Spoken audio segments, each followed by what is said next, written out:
અહેમદાબાદ મિત્ર ન્યૂઝમાં આપનું સ્વાગત છે।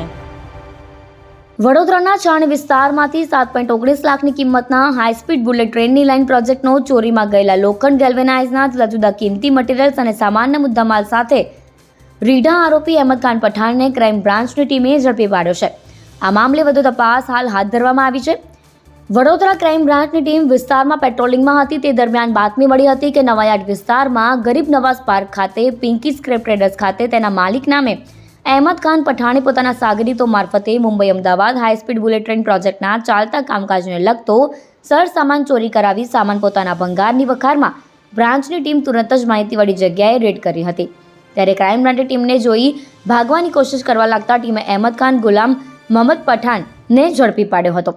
પોલીસે બુલેટ ટ્રેન પ્રોજેક્ટને લગતો સરસામાન હોય જેથી બુલેટ ટ્રેન પ્રોજેક્ટના સંબંધિત અધિકારીને સ્થળ પર બોલાવી તેઓએ મુંબઈ અમદાવાદ હાઈસ્પીડ બુલેટ ટ્રેને પ્રોજેક્ટ ચાલતા કામકાજને લગતો સરસામાન હોવાનું જણાવી ઓળખી બતાવ્યો હતો। અહેમદ ખાન પઠાણને પૂછપરછ કરતા તેને અજાણ્યા મજૂર માણસો છૂટકમાં આપી ગયા હોવાનું જણાવ્યું। બુલેટ ટ્રેન પ્રોજેક્ટને લગતો લો મળેલા છે।